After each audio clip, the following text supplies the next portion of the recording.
കോൺഗ്രസിന്റെ സ്ഥാനാർത്ഥി നിർണയം ഇപ്പോഴും പൂർത്തിയായിട്ടില്ല. തിരുവനന്തപുരം, ആറ്റിങ്ങൽ, മാവേലിക്കര, കോഴിക്കോട്, കണ്ണൂർ, കാസർഗോഡ് മണ്ഡലങ്ങളിലെ കോൺഗ്രസ് സ്ഥാനാർത്ഥികളെക്കുറിച്ച് ഏകദേശ ധാരണയായിരിക്കുകയാണ്. കണ്ണൂരിൽ കെ സുധാകരനും ആറ്റിങ്ങലിൽ അടൂർ പ്രകാശും മാവേലിക്കരയിൽ കൊടിക്കുന്നിൽ സുരേഷും മത്സരിക്കുമെന്നാണ് ഏകദേശ ചിത്രമായിട്ടുള്ളത്. വയനാട്ടിൽ ഷാനിമോൾ ഉസ്മാൻ മത്സരിക്കാനാണ് സാധ്യത. തൃശൂരിൽ ടി.എൻ. പ്രതാപനെയും പരിഗണിക്കുന്നുണ്ട്. ചാലക്കുടിയിൽ ബെന്നി ബെഹന്നാൻ, ആലത്തൂരിൽ രമ്യ ഹരിദാസ് എന്നിവർക്കും മുൻതൂക്കം ലഭിക്കുമെന്നാണ് ലഭിക്കുന്ന വിവരങ്ങൾ. മിജി പി ജോസ് ഉണ്ട് ഡൽഹിയിൽ നിന്ന്. മിജി, സ്ഥാനാർത്ഥി നിർണയം ഏത് ഘട്ടം വരെ എത്തിയെന്ന് പറയാം കോൺഗ്രസിൽ? സ്ഥാനാർത്ഥി നിർണയം സംബന്ധിച്ച് ഒരു അന്തിമ ധാരണയിലെത്താൻ ഇന്ന് ചേർന്ന സ്ക്രീനിംഗ് കമ്മിറ്റിക്ക് സാധിച്ചില്ല എന്നുള്ളതാണ്. രാവിലെ 10 മണിക്ക് ആരംഭിച്ച യോഗം വൈകിട്ട് 3 മണി വരെ നീണ്ടുനിന്നു. ഇതിനിടയിൽ ഹൈക്കമാൻഡ് പ്രതിനിധികൾ കേരള നേതാക്കളുമായി ഇൻഡിവിജ്വലായും അതിനുശേഷം സ്ക്രീനിംഗ് കമ്മിറ്റി യോഗം ചേരുകയും ചെയ്തു. വിഷയങ്ങളെല്ലാം തന്നെ എല്ലാ മണ്ഡലങ്ങളിലെയും സ്ഥാനാർത്ഥിത്വം സംബന്ധിച്ച് വിശദമായി ചർച്ച ചെയ്തു. പക്ഷെ അന്തിമ ധാരണയിലെത്താനായില്ല.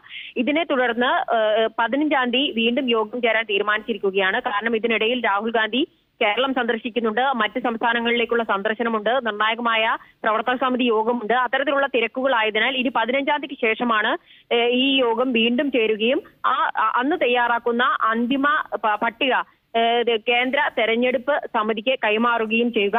എന്നാൽ ഇന്ന് ചേർന്ന ഈ യോഗത്തിൽ പ്രധാനമായും ചർച്ച ചെയ്തത് മുതിർന്ന നേതാക്കളുടെ സ്ഥാനാർത്ഥിത്വം സംബന്ധിച്ച് തന്നെയായിരുന്നു. അതായത് ഉമ്മൻചാണ്ടി, മുല്ലപ്പള്ളി, കെ.സി. വേണുഗോപാൽ എന്നീ 3 പേരുടെ സ്ഥാനാർത്ഥിത്വം സംബന്ധിച്ച് വിശദമായ ചർച്ച നടന്നു. 3 പേരും മത്സരിക്കാൻ തയ്യാറല്ല എന്നുള്ള ഒരു കാര്യം വ്യക്തമാക്കുകയാണ് ഉണ്ടായത്. അതേ തുടർന്ന് അന്തിമ തീരുമാനമെടുക്കാനായി രാഹുൽ ഗാന്ധിക്ക് വിട്ടു. പത്തനംതിട്ടയിലാണ് മത്സരിക്കുന്നുണ്ടെങ്കിൽ ഉമ്മൻചാണ്ടി മത്സരിക്കുക. നേരത്തെ ഇടുക്കിയിൽ മത്സരിക്കുമെന്നുള്ള സൂചനകൾ വന്നിരുന്നുവെങ്കിലും പത്തനംതിട്ടയിലാണ് മത്സരിക്കുക എന്നാണ് നമുക്ക് മനസ്സിലാക്കാൻ സാധിക്കുന്നത്. പത്തനംതിട്ടയിൽ നിലവിൽ ആന്റണി എം.പി. ആണുള്ളത്. അദ്ദേഹം ഇടുക്കിയിൽ മത്സരിക്കും എന്നുള്ളതാണ് നമുക്ക് മനസ്സിലാക്കാൻ കഴിയുന്നത്. മറ്റൊരു കാര്യം ഇന്ന് രാഹുൽ ഗാന്ധിയുടെ പരിഗണനയ്ക്ക് വിട്ടത് എറണാകുളം മണ്ഡലത്തിലെ സ്ഥാനാർത്ഥി നിർണയം സംബന്ധിച്ചാണ്. Sitting MP. ആയ കെ.വി. തോമസ് തുടരണമോ എന്നുള്ള ഒരു കാര്യത്തിൽ അന്തിമ തീരുമാനമെടുക്കുക രാഹുൽ ഗാന്ധി ആയിരിക്കും.